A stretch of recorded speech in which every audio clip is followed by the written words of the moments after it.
آج کی خاتون، ہمارے گھر کی خاتون یا ہمارے گھر کے اپنے مرد، ہم ولایت کے دفاع کے لیے کیا کر رہے ہیں؟ امامت کے لیے ہم کیا کر رہے ہیں؟ ہمارا گریہ کس بات پر ہے کہ بی بی نے مولا کے لیے مدینہ کے لوگوں کو سوال کیا. 40 دن روایات بیان کرتی ہے، 40 دن جا کر لوگوں کے دروازے کھٹکھٹائے. کس کے لیے؟ مولا کی ولایت کے لیے. آج ہمارے وقت کا امام غیبت کے پردے میں ہے، تو آج ہم اپنے امام کے لیے کتنے دروازے کھٹکھٹا رہے ہیں؟ کیوں نہیں آ رہے امام؟ کس طرح ہم امام کا انتظار کر رہے ہیں؟ یہ اب ہمارے اپنے اوپر ہے.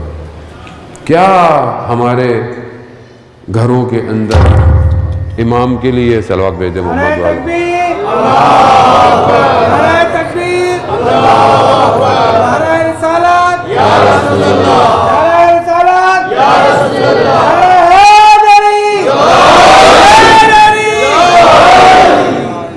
وزان محترم بلند ترین صلوات.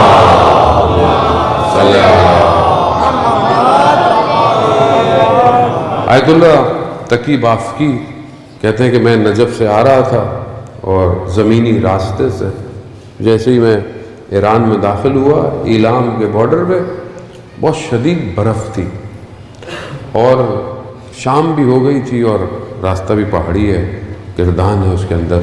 کہا کہ شام تھی، برف تھی، تو میں نے دیکھا کہ یہ رات کو یہ سفر طے کرنا خطرناک ہے. تو میں نے ایک جگہ دیکھا کہ قہوہ خانہ تھا، تو میں نے کہا میں یہاں رات گزار لیتا ہوں اور پھر صبح نکلوں گا.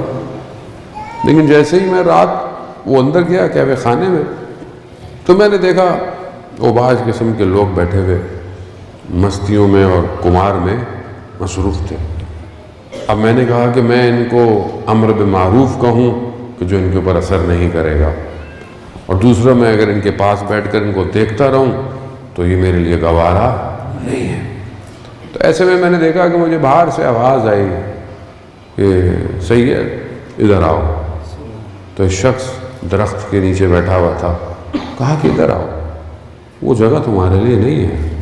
کہتے میں ان کے پاس بیٹھ گیا اور بیٹھا رہا. نہ درخت کے نیچے مجھے سردی کا احساس ہوا، نہ مجھے برف کا احساس ہوا. صبح ہوئی، نماز پڑھی اس سید کے ساتھ جس نے مجھے بلایا تھا، اور پھر اس کے بعد جب روشنی نکلنے کہا کہ اب سفر شروع کرتے ہیں. کچھ راستہ میں چلا تو مجھے احساس ہو گیا کہ یہ کوئی اور نہیں، وقت کے امام ہیں. خوشنودی امام زمانہ بلند تر صلوات.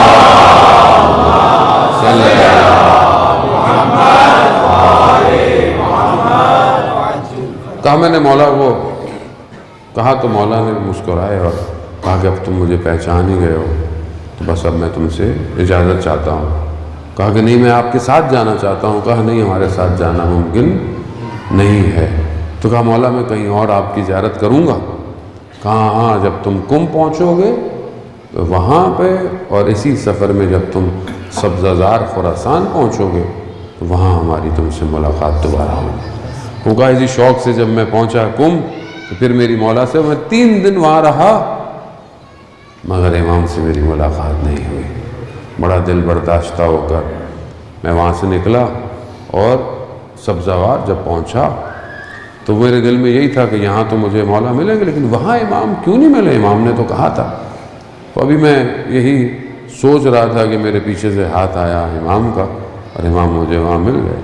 تو میں نے مولا سے کہا مولا آپ مجھے وہاں کیوں نہیں ملے کم میں؟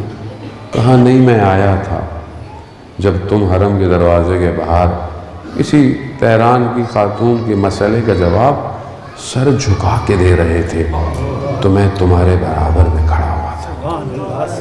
عزیزان محترم، خود امام برابر میں ہوتا ہے. میں کیا کر رہا ہوں، کیا دیکھ رہا ہوں، کیا سن رہا ہوں.